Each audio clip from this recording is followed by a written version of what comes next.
Okay, notice went out.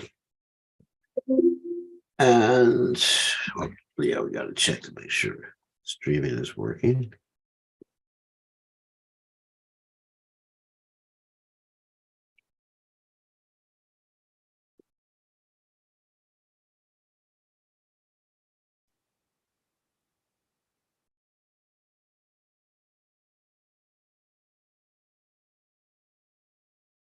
Streaming is working. Just check the volume. Yeah, we got to check to make sure. Okay. All righty.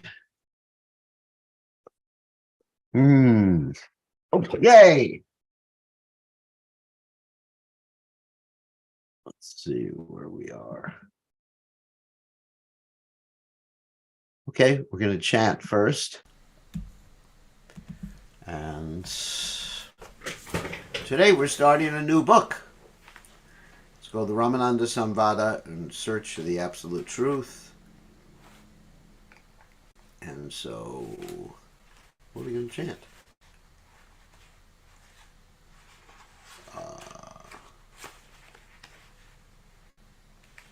Whoops. Oh. Let's do Udila Aruna.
Tana tumege takamana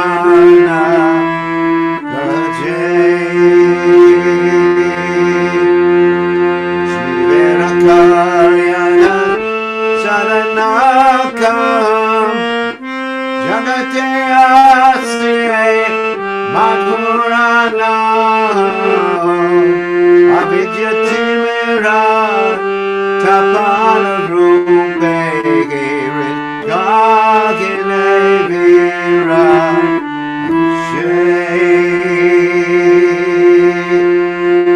Krishna nama shura koriya pavan Juraya makati vino pran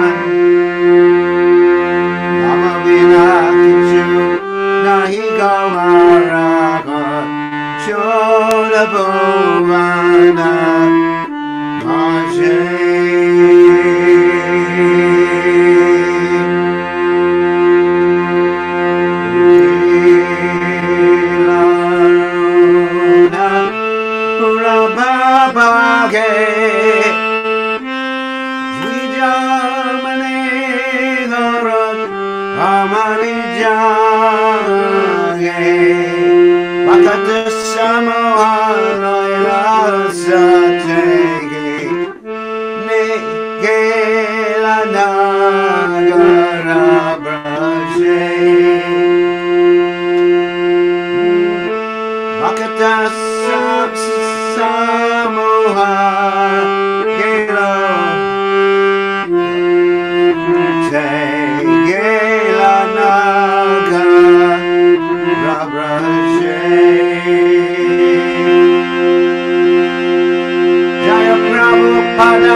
Jai Om Vishnupad Paramahamsa Paravidikacharya also Teta Saptashi Shima is Divine Grace Abhaya Chalanada Bhaktivedanta Goswami Srila Prabhupada Ki Jai ISKCON Founder Acharya Srila Prabhupada Ki Jai Nantakoti Vaishnav Vrinda Ki Jai Namacharya Srila Haridas Thakur Ki Jai Prem Se Kaho Shri Krishna Chaitanya Prabhu Nityananda Shidwaita Garadha Shivasati Gaur Bhakta Vrinda Ki Jai Shri Shri Radhakrishna Gopikapanath Sayam Kund Radhakunda Giri Govardhan Ki Jai Vrindavanam Ki Jai Maturam Ki Jai Jagannath Swami Ki Jai Yamunamai Ki Jai Srimati Lasi Devi Ki Jai Samvada Bhakta Vrinda Ki Jai Gaura Premananda Hari Hari Bol.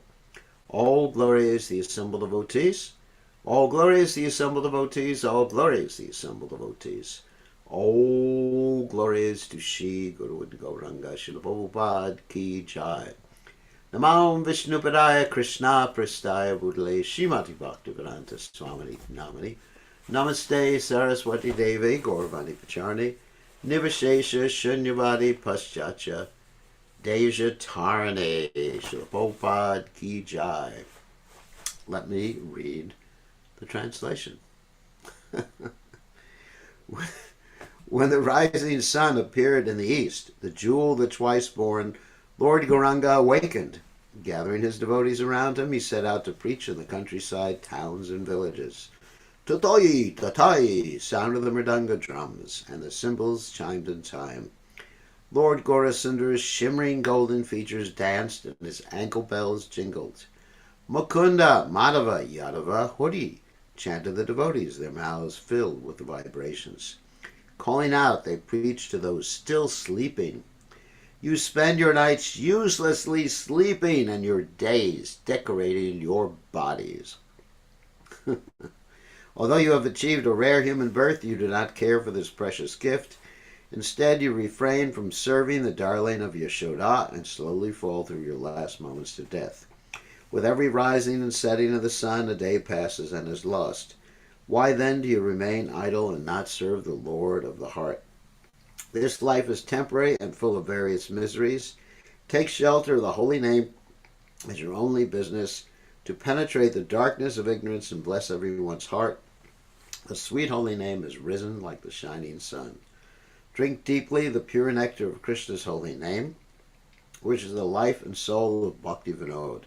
The holy names aside, there is nothing to be had in all the 14 worlds. So, Bhakti Vinod Thakur Ki Jai. So, we are going to start a new book today, for those of you who are joining us for the first time. And this book is called the Ramananda Samvada, or it's In Search of the Absolute Truth, and it's based on, it's Srila Prabhupada's writing, and it's based upon the conversation that Lord Chaitanya Mahaprabhu had with Ramananda Roy on the banks of the Godavari while Lord Chaitanya Mahaprabhu was touring South India. And it's such an interesting conversation. You may want to take notes during this whole discussion. The type is going to be a little smaller because I'm reading from a PDF. And so you may not be able to read, well, if it's on your phone, you probably won't be able to read it. On a computer screen, you probably will be able to read it. Okay, just to let you know. So we're going to start right now. So, Om Gana Timirandasha Gananjana Shlakaya Chakshurun Meditam Yena Tasmai Shigurave Namaha. So, we're going to share the screen. Let's see. Whoop. Here we go. Some of the type is going to be really small for you. I can make it bigger, but it's going to be very hard to move around. I'll try to do that for you. Actually, I could try to do that. Whoops.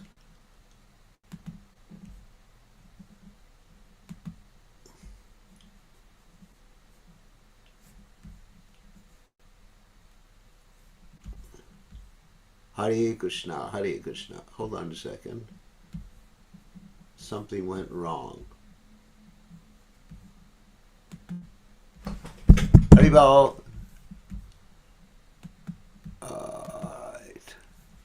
Hold on a second. I have to change a few things.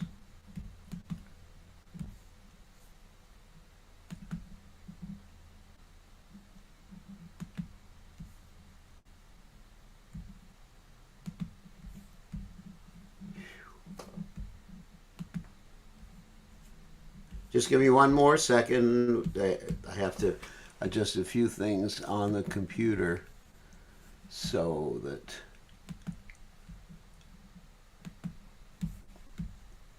we have enough gigabytes to do this.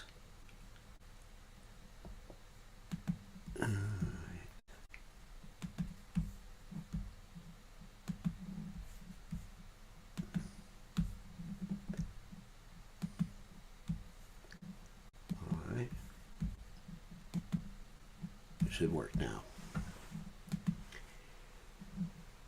All right.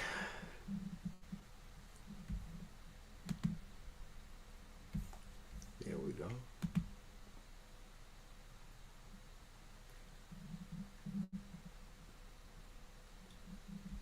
Okay.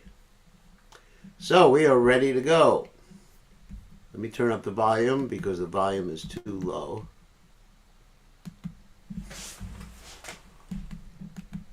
Uh-oh.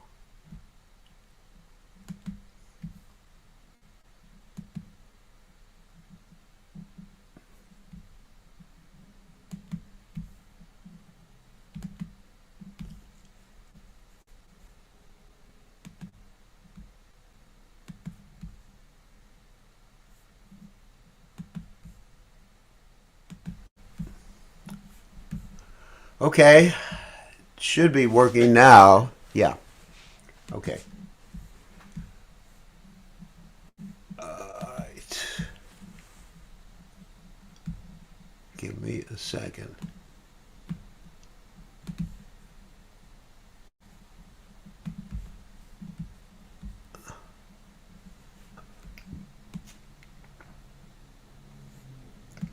Give me a second to move all this stuff out of the way.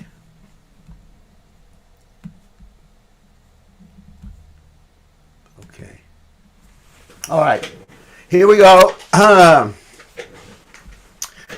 So, let's read Prabhupada's. And I could make it bigger, I think. Yeah. Anyway, it's going to be a little. No, it's not going to work. Let's make it regular size. Okay. So I think you're not going to be able to read it because it's going to be very small unless you're looking at a computer screen. So, Srila Prabhupada's pranams, which are very beautiful at the beginning of this whole book. First of all, I beg to submit to the lotus feet of my spiritual master, Om Vishnupad Shri Srimad Bhaktisiddhanta Saraswati Goswami Maharaj, who has opened my spiritual vision and eradicated the darkness of ignorance. Someone wanted to share the PDF. Oop. Why is this? I'm just... Okay, here we go.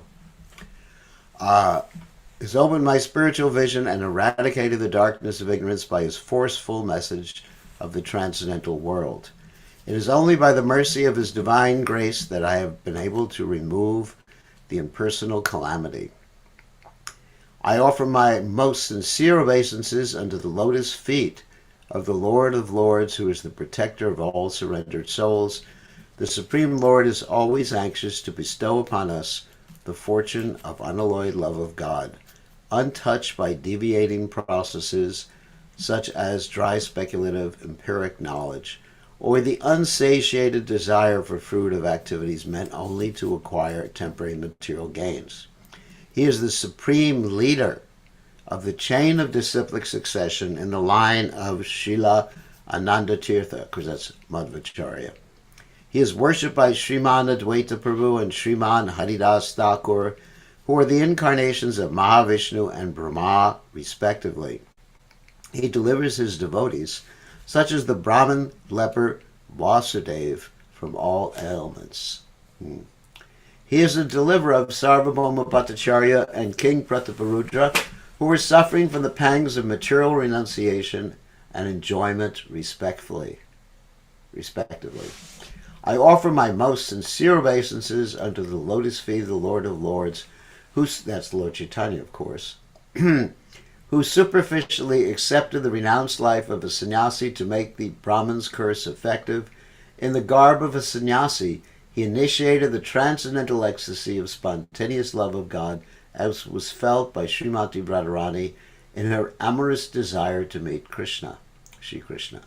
In the quest for such spontaneous love of God, the Lord relinquished the association of his eternal consort, Lakshmi Vishnupriya Devi, who is dearest to him and whose mercy is most ardently sought after by the true devotees of God and even by the denizens of heaven. The Lord accepted the renounced order of life in accordance with the foretelling inculcated in the Mahabharata, the Vedas, and the Srimad Bhagavatam in order to bestow his causeless mercy upon us who are addicted to the false enjoyment of fame, glory, the opposite sex, and wealth in this mature world. Srila Prabhupada Ki Jai. Okay. Let's see if I can make it a little bit bigger. Yeah. But then, can I move it around? No. No, I can't move it around unless... Hold on a second. See, I'm going to see if I can let you read it. Hold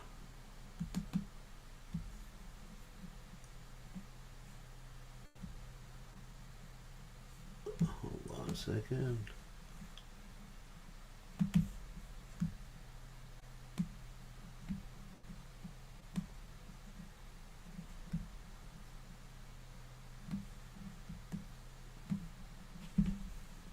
Yeah, I can move it around. Okay. Okay, this will be easier. I think everybody will be able to read it.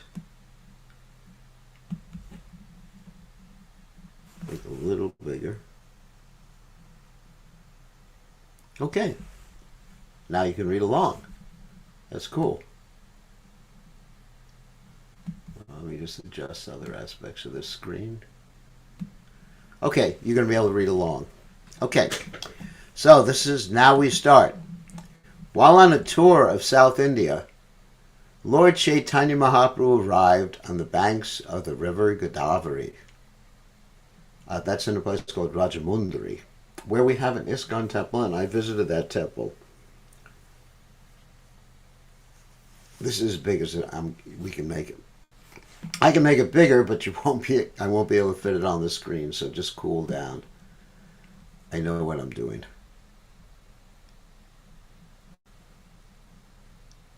Because I have to keep part of the screen open on the right.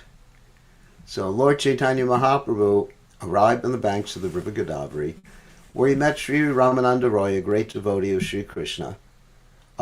Lord Chaitanya expressed a deep desire to hear about Sri Krishna from the lips of Ramananda Roy and requested that Ramananda recites, still a few bucks, recite a verse from the revealed scriptures concerning the ultimate goal of life. Ramananda then replied, actually, let me give a little introduction to this. When Lord Chaitanya Mahaprabhu first arrived on the banks of the river Godavari, he saw this governor of the state of Madras, now known as Chennai, Ramananda Roy, who was ostensibly from a Shudra family. He actually wasn't a Shudra, but ostensibly from a Shudra family.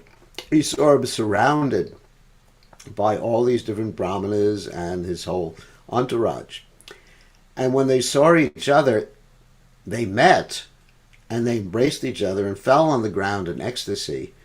And then Lord Chaitanya Mahaprabhu and Ramananda Roy decided to meet that night in a private place, because the brahmanas who were accompanying Ramananda Roy really couldn't understand why this sannyasi was embracing a so-called fourth-class man, Shudra, and why the sannyasi was crying, and why Ramananda Roy was crying upon embracing the sannyasi, because even though Ramananda Roy was considered to have come from a Shudra family, still he was considered as a very educated person. So they was wondering, why is this educated person crying like that?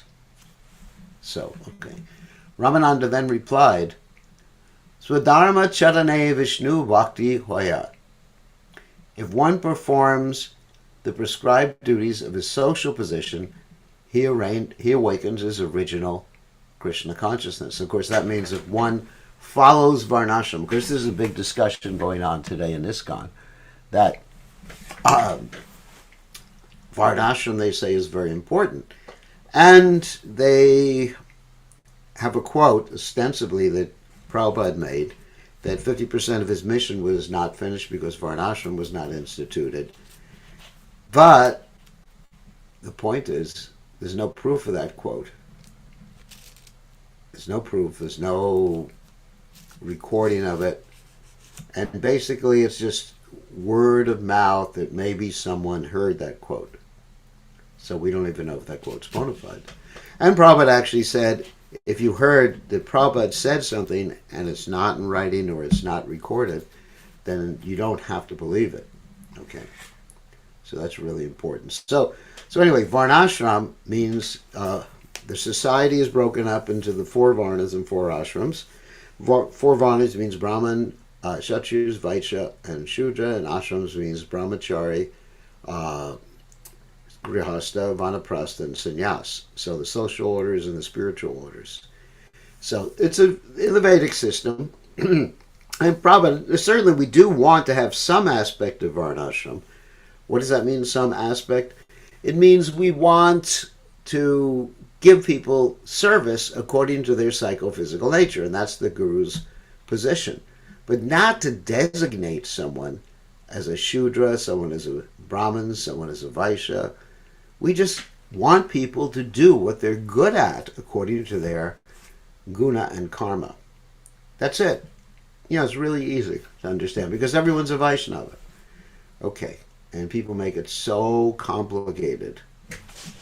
So Supporting his statement, Ramananda then cited a verse from the Vishnu Purana 389. Varnashrama charavata purushena parak puman Vishnu rajate panta nanyatato shakaranam. The personality of Godhead is worshipped by the proper performance of prescribed duties in the system of Varna and Ashram. There is no other way to satisfy the personality of Godhead. One must be situated in the institution of 4 Varnas and Ashrams. So Ramananda Roy is taking the position of professor in this particular case, or teacher in this particular case, and Lord Chaitanya Mahaprabhu is taking the position of student. Of course, Lord Chaitanya is asking these questions, which are called rhetorical questions, because Lord Chaitanya understands the answer to the questions, and he's trying to draw out the ultimate conclusion from Ramananda Roy. So it's a very interesting discussion.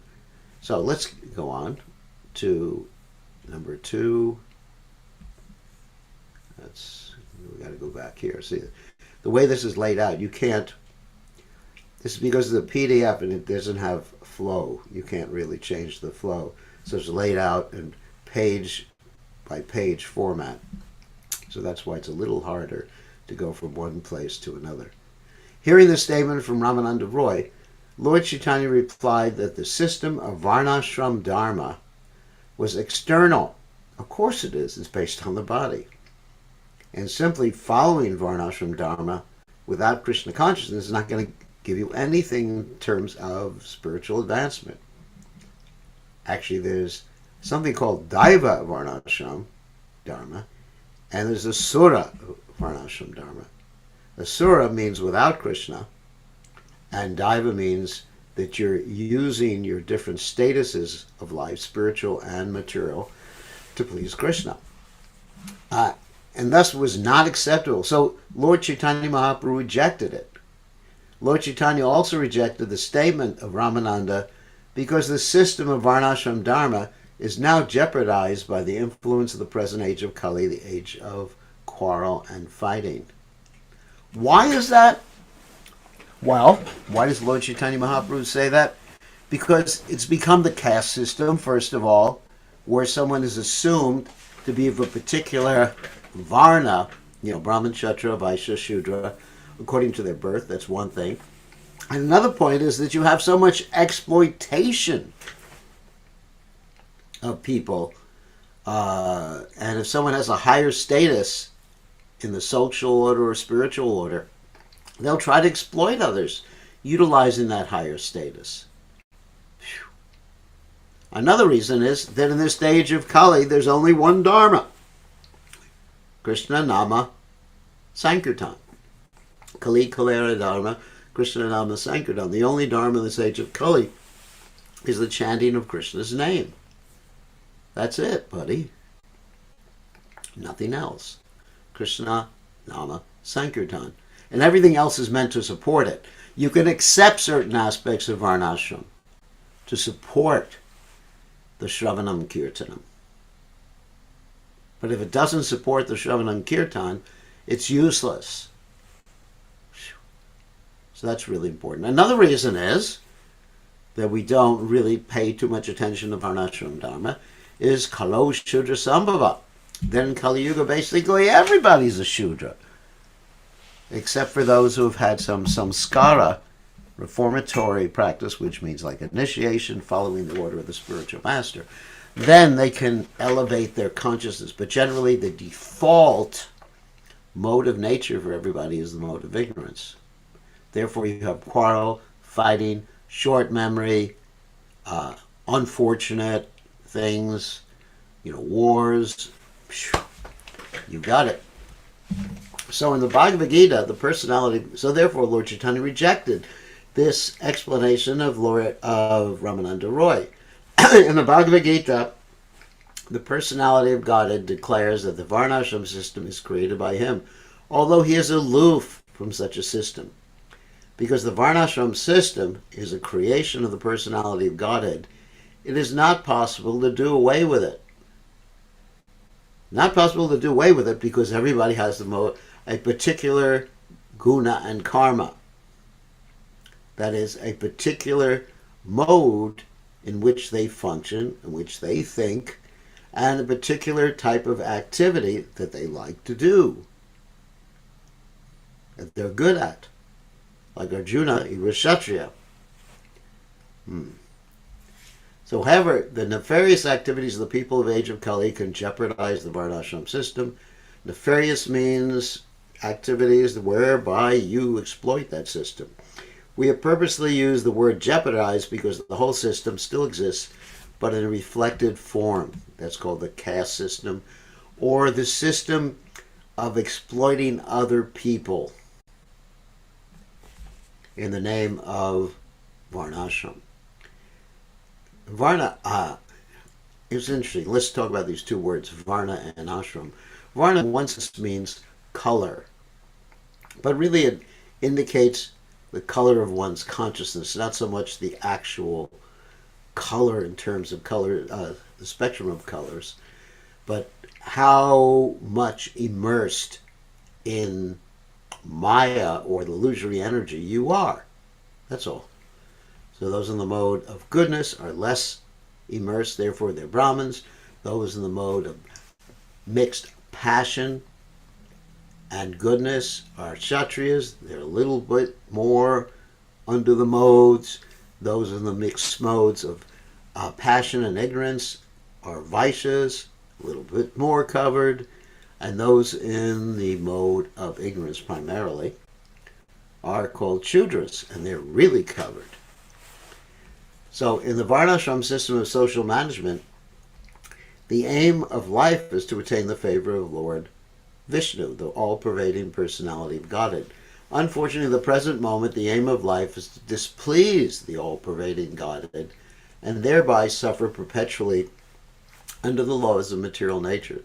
The goal of the Varnashram system is to peacefully perform the prescribed duties of humanity and thereby achieve the highest success, namely the favor of Lord Vishnu. But when the aim of life is the planned exploitation of material nature, all life is jeopardized on account of the human race fighting with the laws of nature. In other words, people are using this Varnashram system to exploit others, to exploit the material nature, to establish their own so-called superiority, and to act as the supreme controllers. Of course, they can't be. So the arrangement of nature is so strict that even a slight violation of the laws of nature can do great harm to a conditioned human being. Human beings must always consider themselves to be living under the stringent laws of nature. They must always remember that their plans for breaking nature's law will bring about tremendous, hold on a second, this is how it flows here. Let's go back to the top of the page. Hardship. Regrettably, human beings under the deluding influence of material nature want to lord it over the laws of nature, and as such they are more and more entangled in conditioned life. Foolish human beings do not see the defect of their so-called advancement of knowledge. The most difficult problems of life are birth, death, old age, and disease. These four problems are a permanent settlement for the conditioned soul. You can't get away from them.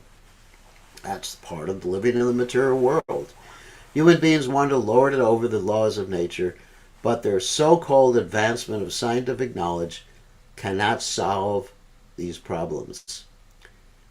A continuous increase of world population to the proportion of 3 births in every second, there's actually a lot more now, has puzzled the brains of the leaders of society. To solve the problem of birth, they put forward rascal plans of birth control under the name of family planning, yet the problem is unsolved. By the laws of nature, the population is ever increasing in spite of all their scientific plans and schemes. On the whole, the problem of birth has remained unsolved. It's interesting. Okay, let me go with that. The death problem is also not solved. None of the scientific knowledge of the human being has solved the death problem. The advancement of material knowledge can simply accelerate the problem of dying. Nobody can save a person from the cruel hands of death. The discovery of the atom bomb and similar other great inventions of the fertile brain of the scientist has simply increased the death problem. The foolish scientists do not know that the atom bomb is actually the scheme of Mother Nature, who is sure to kill the demoniac population when it increases disproportionately. Uh-oh. I hope it doesn't happen in my lifetime. Modern economists also believe in the laws of nature and confirm that unrestricted birth increases in the human population. Let's go the other side. Will certainly result in famine, pestilence, epidemic, and war. So the so-called civilized state's plan of killing human beings by atomic and hydrogen bombs is actually the plan of Mother Nature to punish the foolish miscreants. It's a very heavy statement by His Divine Grace A.C. Bhaktivedanta Swami Srila Prabhupada, that all these different wars and everything like that are part of the plans of Mother Nature to punish rascals. Everything is automatically executed by Mother Nature as soon as the human being is in violation of her laws. However, foolish people, out of their undue vanity, that's pride, think that the plan is made by them. To execute her stringent punishment, Mother Nature dictates to the human brain the ability to invent the atomic bomb. Foolishly, the human being wants to take the credit for such inventions which are meant only for punishment. We learn this fact from the Bhagavad Gita 3.27, wherein it is said that everything is done by Prakriti or Mother Nature, but the foolish living entity, puffed up by the vanity of learning, falsely considers himself the creator. Without going further into the details of birth and death, now remember, Prabhupada wrote all this before he came to the United States. I forget the exact year Prabhupada wrote it, but it was way before Prabhupada came to the United States. And this manuscript was discovered later on after Prabhupada left the planet. It was discovered in Prabhupada's quarters in Delhi. Without going further into the details of birth and death in terms of modernized scientific plans, it can be safely said that the problem of birth and death remains in its original proportion. Nothing has been done to increase or decrease the problem. The problem of old age and disease is also not solved. The more the inventions of modernized science are made, the more relative diseases increase proportionally. Now, we've actually seen this in terms of the recent COVID epidemic. Now, I'm not saying the recent COVID epidemic was a virus that escaped from the laboratory. That's not what I'm saying. It's because there's so much transportation around the world, with the airplanes and whatever means of transportation people take, then if a disease pops up in one place instead of being isolated and somehow or other eradicated, then the disease spreads rapidly all over the world. So, the devotee said, 1959 this book was actually written. Okay, autumn of 1959. And that, of course, is before Prabhupada came to the United States. Prabhupada came to the United States in 1965. We can again conclude that birth, death, old age, and disease are the sum total of all the problems of material existence and can never be solved by any plan made by human beings. If a human being wants to solve all the problems of material existence, he must abide by the advice of Godhead that only by full surrender unto Him can one be saved from the stringent conditions of material nature. Next page.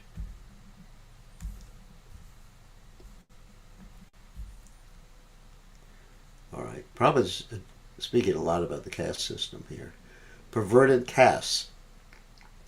The system of Varnashram Dharma, as mentioned in the scriptures, aims at achieving the favor of Lord Vishnu. This is the only solution to the problem of birth and death. The jeopardized system of Varnashram Dharma has produced a perverted form commonly known as the caste system. The caste system is now represented by the political diplomats, the soldiers, the capitalists, and the laborers. The politicians, or the best planning brains of the human race, have taken the position of Brahmins. Surely the Brahmanas possess the best brain for solving the problems of human life, but the politicians are simply using the best part of their brains for executing their own selfish plans. Avoiding the orders of the Supreme Godhead, they only bring disorder to the society. In other words, regardless of someone's position in Varnashram, they use it, or that position, for the wrong purposes. The material arrangement is a false representation of the Kshatriyas, who are meant to give protection to the public at large. However, the military leaders of every country are sucking the blood of the masses by imposing heavy, unbearable taxes instead of giving any actual protection. Now, as far as the taxes are concerned, I was just reading in America that there is a proposal to eliminate all income taxes, but to impose a sales tax of about 40% on everybody. And in many countries they do that. And they call that sales tax, which is sort of hidden, as a value-added tax. VAT tax. Value-added tax. So, and another way the leaders tax us is through inflation. Inflation is like an indirect tax, but it has the same result. In other words, by printing more money, which is no longer backed by the gold standard, the money becomes worth less. Not worthless, but worth less. That's inflation. Like Prabhupada would often talk about how a few pice would be able to buy enough rice or grains for the family for a week or two. And now, a pice, which is like 1/100th of a rupee, can't buy anything, and a rupee can't buy anything. So that's called inflation.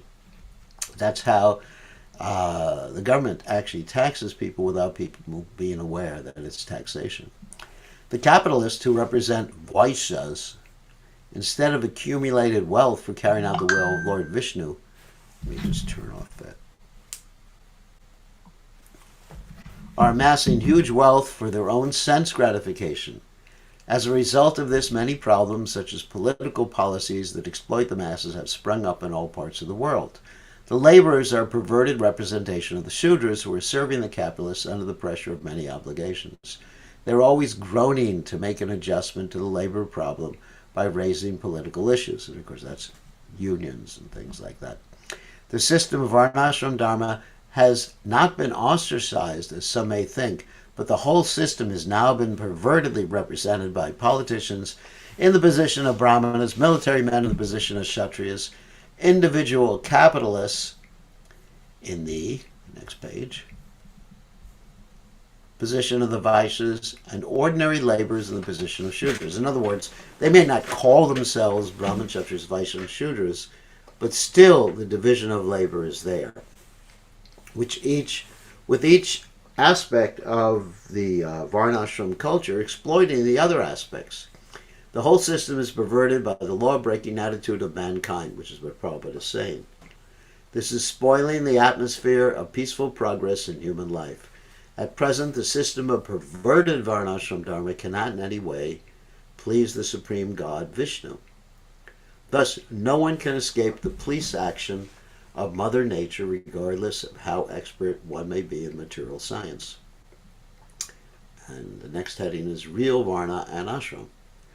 The Varnashram system, originated by the personality of Godhead, is spiritually significant because when all the Varnas and Ashrams, Varnas means, basically Brahmacharya, Kshatriyas, Vaishyas, Shudras. Ashram means Brahmachari, single men, or single ladies, Brahmacharini, Grahasta, married people, then retired life, Vanaprastha, and then finally sannyas. That's the ashrams. Because when all the varnas and ashrams, division of labor, spiritual division, cooperate, society facilitates deliverance from the clutches of Maya or illusion. If they cooperate with the goal of samsiddhir haritoshanam, which is what the Vishnu Purana states, to please the Supreme Personality of Godhead. But if they just work all together for more material upliftment, then it's going to be the cheaters and the cheated, or trying their best to exploit material nature. And there'll be so many problems, like the atomic war, like any different wars, or global warming, and Mother Earth will not be very happy with us. This is done by all varnas and ashrams carrying out the plan of Godhead. The Brahmana is considered to be the mouth of the Virat Purusha, the cosmo-physical feature of the personality of Godhead. That's another fancy name for the universal form. The Kshatriyas are the arms, the Vaishyas are the stomach. In other words, they supply the finances for the rest of society, just like the stomach supplies all the energy to the rest of the body, the stomach and the rest of the intestinal tract. And when we talk about stomach, it's not only stomach itself, but the intestines. And the Shudras are the legs. The functioning of the mouth is recognized by sound. Therefore, the function of the Brahmanas, or sannyasis naturally a Brahmana, is to transmit the transcendental sound of the Vedas so that every human being can know what is what in relation to the Supreme. By transmission of transcendental sound, human beings will know their actual identities as superior in nature to matter. Thus, they will know their eternal relationship with Godhead.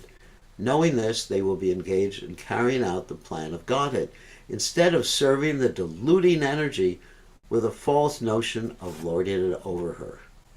Carrying out the plan of Godhead will help the conditioned soul get out of the clutches of the deluding energy and enter into the kingdom of God for an eternal life of bliss and knowledge. Probably spending a lot of time describing Varnashram. Every living being is struggling in this mature world for eternal life, knowledge, and bliss, but is bewildered by the deluding energy. The plan of Godhead is so designed that in the human form of life one can get out of the entanglement of material existence, because the Kshatriyas, now these are the martial arts people, or the administrators of society, are the arms of the Virat Purusha, universal form. It is their duty to protect the whole body and cooperate with the mouth, stomach, and legs. The system of Varnashram is a spiritual plan of cooperation for mutual benefit and for the goal of helping all society become Krishna conscious. Therefore, it is essential that it be maintained in its original dignity. As it stands now, it is perverted and diseased. Strong words. The so-called Brahmanas have become detached from the body of the Virat Purusha because they do not transmit the transcendental sound of the Vedas.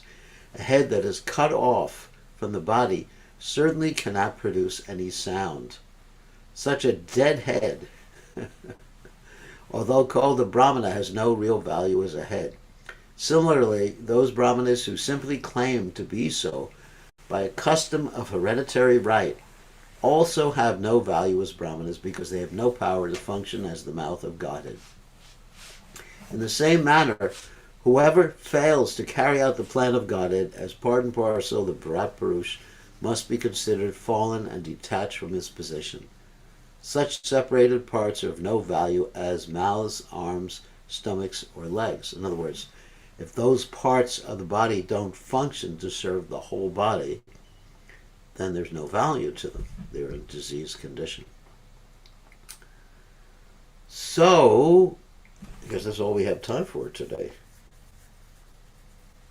Okay, so we're going to hear tomorrow about how Varna and Ashram are rejected, and we'll hear the next episode. So, in other words, Lord Chaitanya Mahaprabhu is inquiring from Ramananda Roy as to what is the ultimate goal and what is the method to reach the ultimate goal. And Ramananda Roy is going from lower to higher, and in the first few descriptions that Ramananda Roy, or answers that Ramananda Roy is giving Lord Chaitanya Mahaprabhu, Lord Chaitanya is rejecting them completely. And after a while, Lord Chaitanya will partially accept, and then fully accept, and then will ask Ramananda Roy to go even higher than that which he fully accepts, to the highest understanding. So this is really what's going on here. It's sort of a hierarchy. And Lord Chaitanya is the student, or taking the position of being the student, even though all knowledge is coming from Lord Chaitanya Mahaprabhu. And whatever Ramananda Roy is saying is actually from Lord Chaitanya Mahaprabhu. But this is called a rhetorical discussion. Rhetorical means when a teacher asks the student a question, the teacher knows the answer to that question, but the teacher is trying to draw it out of the student. Like if a teacher goes to the blackboard or whiteboard or whatever they call it nowadays and says, how much is 1 and 1, class? It's obvious that the teacher knows the answer to that question. So it's obvious that Lord Chaitanya knows the answer, but he's trying to draw out, it's called the Mayudic method. He's trying to draw out the answer from Ramananda Roy, who is actually Vishaka in Krishna's pastimes, and of course Lord Chaitanya is Krishna in Krishna's pastimes. And he's Krishna in the mood, as Lord Chaitanya, in the mood of Srimati Radharani. So really what you have here is Vishaka talking to Srimati Radharani. So very interesting. So thank you very much. So we're going to stop sharing and allow you to make some questions, or I will take some questions when I allow you to unmute yourselves. Okay, so who has some questions? You can type in the chat window, or you can raise your hand. Okay, Adidev, you have a question. You can unmute yourself. Adibal. So, Gurudev, currently, like in India, there are many political groups and also the conversion groups. They are using these statements from Gita and other scriptures, saying that Shudras are lower, they come from the feet of Vishnu, Brahmanas from the head, and they are cheating the people who are not spiritually educated. Yeah. And converting them like right and left. It's very unfortunate. It's happening.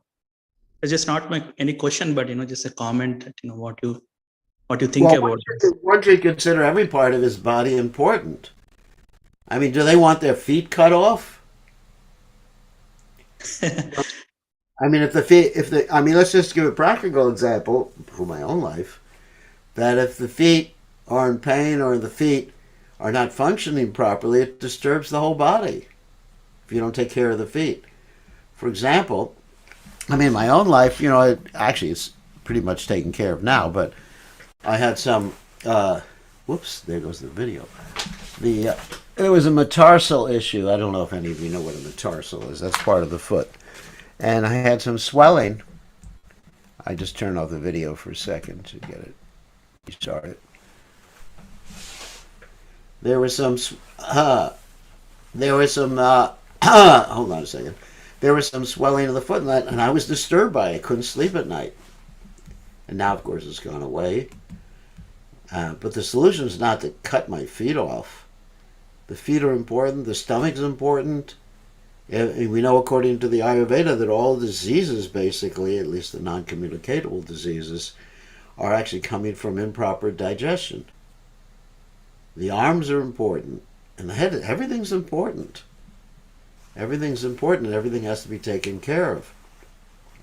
It's not that the head criticizes the stomach or exploits the stomach. It's actually the stomach controls the head. But for most of us, the stomach and the tongue control the rest of the body. In Kali Yuga, that's quite interesting. So that's crazy. And actually, if we are at the feet of Krishna, let's say we're Shudras, we're at the feet of Krishna, it's a very exalted position. And also Krishna says in the Bhagavad Gita, anyone who approaches me, Sri Sudra Divija Bandhunan, they may be a Shudra or whatever, friend of the twice born, uh, they can actually become Krishna conscious. And then Lord Chaitanya says, Kiva Vipra Kivanyashi Shudra Kenanai. It doesn't matter. One knows the science of Krishna, he can be considered guru. And then a Brahmin is known by the qualities. Yes, it's a fact that people exploit this and because they want to, like Prabhupada said, this Varnashram is misused. Whether people know about Varnashram or they don't know Varnashram, it's misused. If they do know about Varnashram, they use it to put people in a certain caste and consider them untouchables or Shudras and exploit them. And if they don't know about Varnashram, then there's also class exploitation, like you have in America, like through a Vaishya society, which we have in America, and also in Australia and most places, I guess most places in the world. You have the rich getting richer and the poor getting poorer. I mean, this happens, and so therefore the poor gets very upset, and they have these unions and they industrial actions or strikes or whatever you call it nowadays. And so, yeah, there's class struggles. And, the whole communist revolution was based upon Marx thinking that the workers would arise and take over society because they were being exploited, which is true. The workers were being and are being exploited. But to turn over society to the workers is not a good idea either, because then you have a topsy-turvy society which is being run by the workers. And incidentally, even in, well, Russia is not purely communistic, but even in a purely communistic society, you do have people who are administrators, you do have people who are soldiers, you do have people who are intellectuals. You can't get rid of the different divisions of society because people have different natures. But anyway, yes, it is true that in India there's a great deal of exploitation based upon the misapplication of the Varnashram system. So, good question or point. Pran Govinda, a real Brahmin. Oh, Maharaj, I'm your servant only. Please accept my humble. What's your question? You got one question because other people have questions. All right, so what's up? Maharaj, this discussion, Ramananda Samvada. Yeah. So, Krishna as he's entitled to taste the object of love as a god. Okay. Yeah. That's fine. Now he took the mood of Srimati Radharani, abode of the love. Yeah, he's the Ashraya. He can be the Ashraya and Vishaya. But he can't taste both same time. No, so he switches his mood. So his mind is racing to taste the pleasure experienced by the ashray or abode. Yeah. So then this will never end. This is like a new rasa. It's not like it's not a kind of a same food we eat, like, okay, tonight will be pizza. I mean, we have some idea what the pizza taste will be, but it's not something like that. It has to be a new flavor, and every abode of, like yourself, you are a great devotee, and Krishna, you want to also taste your reciprocation. So this is a new, fresh. Lord Chaitanya never tasted this before, Ramananda Rai. Maybe he has come before in every every day of Brahmaji, but not same day. Yeah, not in the same day. And of course, in the spiritual world, Lord Chaitanya is also there. Yes. So when we say he hasn't tasted it before, at least within this day of Brahma in the material world, in our particular universe. We have to be really specific.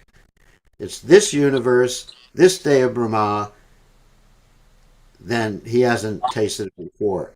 But in other universes, Lord Chaitanya Mahaprabhu is appearing also. I mean, it's not that Lord Chaitanya just appears in one universe, he appears in every universe. Because he's tasting every universe different flavor, not the same thing like repeated or something.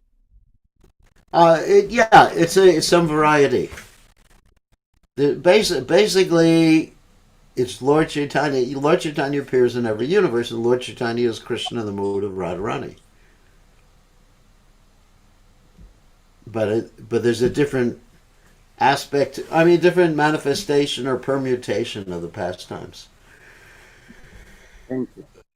All right, all right. Anyway, we had one more question from someone. Someone had their hand up. Ooh. Krishna Gurudev, this is Rishikesh. Yeah, Rishikesh, you had your hand up. So what's up? Yeah, I just wanted to wonder, Prabhupada also initiated this Gita Nagari and Vrindavan farm community, which is self-reliant. Is this based on Varnashram or something else? Is what based on Varnashram? The new the Gita Nagari farms, new Vrindavan farms, the self-reliant farm to show to the world how to be dependent on nature. Yeah, it's either he's showing you there's a certain aspect of Varnashram, but not a complete manifestation of Varnashram like that was practiced in the previous yuga. I mean, obviously, we have to understand Varnashram because Varnashram means that everybody has a different quality and a type of work that they're attracted to. We have to understand the basic principle behind Varnashram, but to apply it wholesale, ritualistically, is not practical. Understood, Gurudev. Thank you. Okay, that's the point. Obviously we have to understand, I have to understand Varnashram when I'm dealing with disciples. What is their nature? They have the nature of Brahman, Kshatriya, Vaishya, Shudra. But I don't go labeling them and saying, you are a Shudra disciple, you are a Vaishya disciple.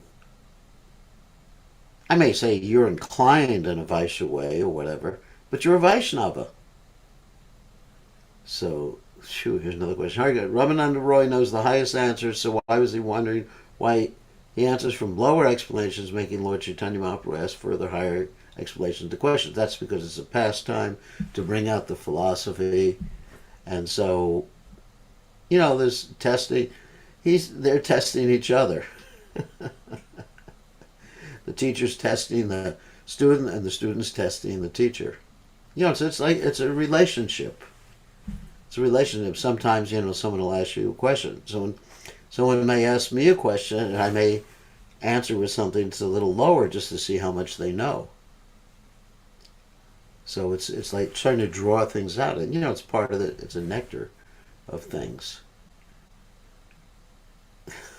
You're not a Shudra. Okay, all right. Sumukh, a very quick question. Yeah. Thank you, Guru Maharaj.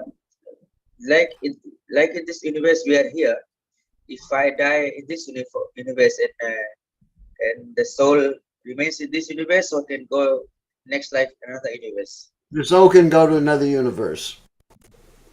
Okay. The soul can go to another planet. The soul can go to another universe. Wherever Krishna wants the soul to go. The soul is not limited to this particular universe. Why would it be limited to this particular universe? I thought the Lord Brahma is taking care of us, this universe, Lord Brahma. Yeah, he's taking care of this universe. But, Krishna could certainly have the soul go to a different universe if he wants. I don't know. You have to ask him. But it certainly could happen. And at the time of the cosmic dissolution, we all enter into the Mahavishnu. So there's no more universes.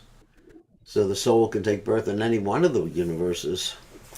There's no limitation. The Prabhupada never indicates there's a limitation that we have to take birth in this particular universe.